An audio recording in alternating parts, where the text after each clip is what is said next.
दोस्तों यह है वृंदावन पार्ट 3 और इस वीडियो में मैं आपको लेके आया हूँ कालिया देह मंदिर। और ये बांके बिहारी मंदिर से वॉकिंग डिस्टेंस पे ही है। और इस मंदिर को हम कालिया घाट के नाम से भी जानते हैं। और बाहर देख सकते हैं बोर्ड भी लगा हुआ काली देह मंदिर। ये मंदिर दो चीज़ों के लिए फेमस है, तो पहले हम एंट्री कर लेते हैं, उसके बाद उन दो चीज़ों के बारे में हम बात करेंगे। तो ये है इसका एंट्री गेट, ऊपर बोर्ड भी लगा हुआ है प्राचीन काली देह मंदिर। तो जैसे ही हम एंटर करेंगे हमें 3 गुंबद भी यहाँ दिखाई देंगे।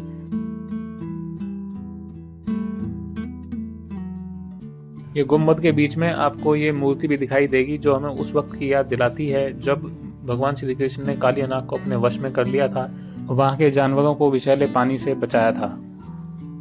दोस्तों वृंदावन में ये जो जगह है ये है कालिया देह के नाम से। और कहते हैं कि यहीं से एक जमुना बहती थी पहले। और ये जो सड़क आप देख रहे हैं यहाँ पर जमुना थी।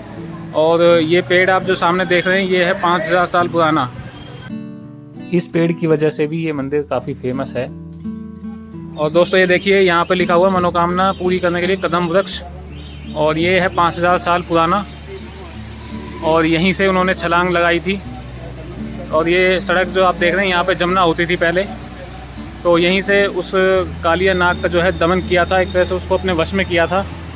और वश में करने के बाद आपने अक्सर टीवी पे देखा होगा कि उसके फन पे उन्होंने मतलब जो है नृत्य भी किया था।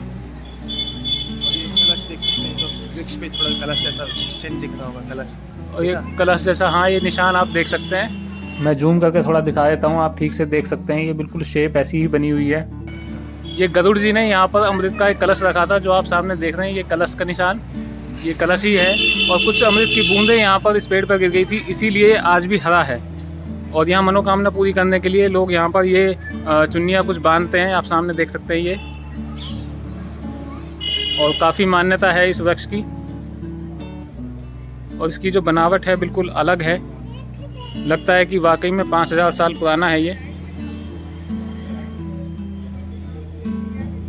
देखिए कितना ऊंचा वृक्ष है ये, 5000 साल पुराना। और ये जो आप देख रहे हैं महाभारत से इसकी कहानी जुड़ी हुई है। जो ये सामने कलश दिख रहा है आपको, ये अमृत का कलश है जो आज भी यहाँ पर दिखता है।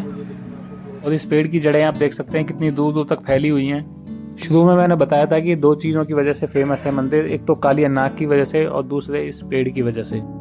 तो थोड़ा डिटेल में जानते हैं हम जयदेव जी से यहाँ के बारे में। यह वृक्ष जो आप देख रहे हैं यह वृक्ष कदम का वृक्ष है। और इसी वृक्ष पे कृष्ण जी चढ़े थे और वृक्ष में यमुना जी के यहाँ पे छलांग लगाई थी। छलांग इसलिए लगाई थी कि कृष्ण जो है अपने सखाओं के साथ गेंद की लीला खेल रहे थे यहीं पे।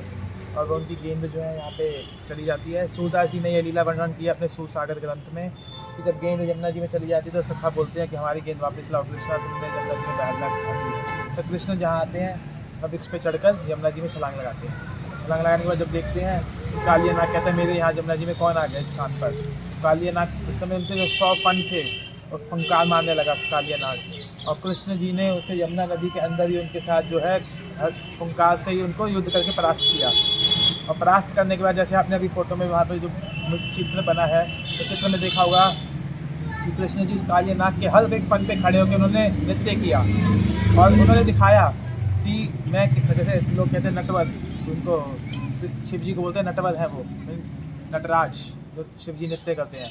ये कृष्ण जी ने दिखाया कि कृष्ण का नाम है नटवर, कि वो उनसे भी अच्छा नृत्य करते हैं। कालिया नाग के ऊपर उन्होंने खड़े होकर नृत्य किया।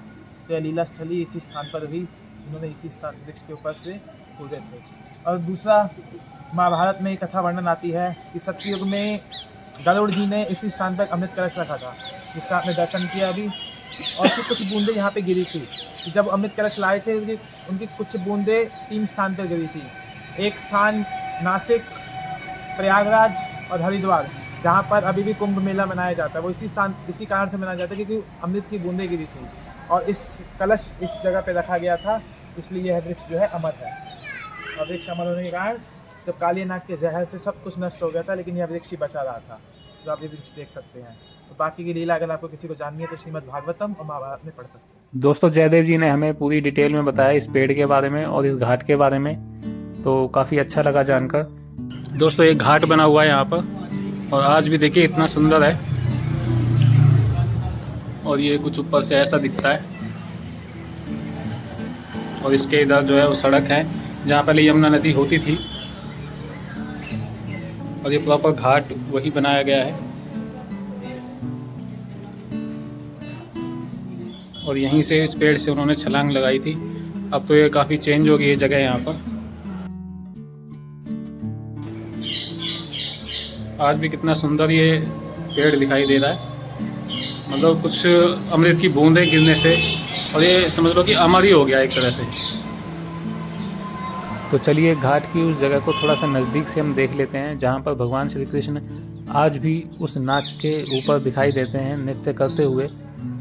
और ये आप देख सकते हैं कालिया नाग के ऊपर श्री कृष्ण का वो अवतार जब उन्होंने नृत्य किया था, क्योंकि वो पानी जहरीला होने की वजह से बड़ी दिक्कत होती थी गाँव वालों को, तब इन्होंने ये यहाँ पर इस कालिया को अपने वश में करके तब ये डांस इसके फन पे किया था। ये उसी वक्त की हमें याद दिलाता है। दोस्तों भगवान श्री कृष्ण ने अपने बाल रूप में बहुत सारी लीलाएं दिखाई और अलग अलग जगह पर, जिनमें से एक जगह ये भी है। अगर आप यहाँ आते हैं वृंदावन तो 2 या 3 दिन का टूर बना के ज़रूर आइएगा, क्योंकि यहाँ पर काफ़ी सारी चीज़ें हैं एक्सप्लोर करने के लिए और आपको काफ़ी अच्छा लगेगा। इसी घाट से जुड़ी हुई एक और घाट है स्कंदन घाट, जिसकी कहानी इससे जुड़ी हुई है। तो चलिए वहीं चलते हैं और जान लेते हैं कि वहाँ की कहानी क्या है।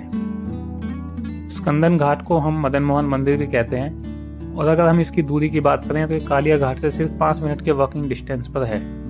अगर मैं इसको बनवाने की बात करूं तो गेट के बाहर ये स्टोरी लिखी हुई है कि एक व्यापारी की नाव जमुना में फंस गई थी और जब वो निकली नहीं तो उसने मन्नत मांगी थी कि नाव निकल जाएगी तो मैं मंदिर बनवाऊंगा। इसकी हिस्ट्री एक तो यहाँ पे ऊपर है द्वादश टीला जो आपको दिखाएंगे। अच्छा। वहाँ पे 12 सूरज एक बार निकले थे और कृष्ण जी को उन्होंने गर्मी प्रदान करी। अच्छा। और उसके अलावा वहीं से ही उनको जो स्वेद जो प्रकट हुआ प्रस्कंदन निकला वो इसी जगह पे बहता हुआ आया और यही यमुना नदी में बहता इस घाट का नाम पड़ा था प्रस्कंदन घाट। अच्छा। और ये मदन मोहन मंदिर जी कृष्ण के पौत्र ब्रजनाथ जी द्वारा स्थापित यह विग्रह बनाया गया था। मदन मोहन जी जो अभी प्रेजेंट में राजस्थान करौली में विराजमान है। जब मंदिर तोड़े गए थे सिर्फ मुसलमानों के वजह से, वो मंदिर तोड़ने के बाद जैसे गोविंद देव जी जयपुर गए और वो मदन मोहन जी आजकल करौली में विराजमान है। तो ये मदन मोहन जी का मंदिर है। इसके ऊपर सोने का कलश हुआ करता था जो चोरों ने चुरा लिया। अच्छा, इसको ऊपर होता था टॉप पे? हाँ, टॉप पर। ऊपर जा सकते हैं, ऊपर चलें? देख सकते हैं वृंदावन का दृश्य दिखेगा। तो चलिए दोस्तों यहाँ से हम ऊपर चलते हैं और यहाँ से कहते हैं कि पूरा वृंदावन का जो व्यू है आप देख सकते हैं। तो यहाँ पे जो वृंदावन का व्यू हम देखते हैं टॉप पे चल के। काफ़ी हाइट है इस मंदिर की। अगर हम व्यू की बात करें तो आप सामने देख सकते हैं एकदम ये सनसेट जो दिख रहा है आपको बहुत प्यारा लग रहा है और वृंदावन का काफ़ी हिस्सा हम यहाँ से देख पा रहे हैं और काफ़ी अच्छा लग रहा है। कालिया घाट और प्रस्कंदन घाट जो ये है जिसको हम मदन मोहन मंदिर भी कहते हैं, ये आपस में कैसे जुड़े हुए हैं ये जयदेव जी ने हमें बताया, लेकिन एक बार मैं फिर भी बता देता हूँ कि जब कालिया नाग को वश में किया था तो पानी में काफ़ी देर तक रहे थे तो उनको ठंड लग रही थी और ठंड की वजह से उनको 12 सूरज ने एक साथ गर्मी प्रदान करी थी। वो जगह यही थी। गर्मी की वजह से उनका पसीना निकला जो बहता हुआ यमुना तक पहुंच गया था, तभी से इस घाट का जो नाम है वो पड़ गया था प्रस्कंदन घाट। तो दोस्तों ये वीडियो और ये इन्फॉर्मेशन आपको कैसी लगी मुझे कमेंट करके ज़रूर बताइएगा और लाइक और सब्सक्राइब जरूर करिएगा। अब मैं मिलूंगा आपसे अगली वीडियो में, तब तक के लिए take care and bye bye.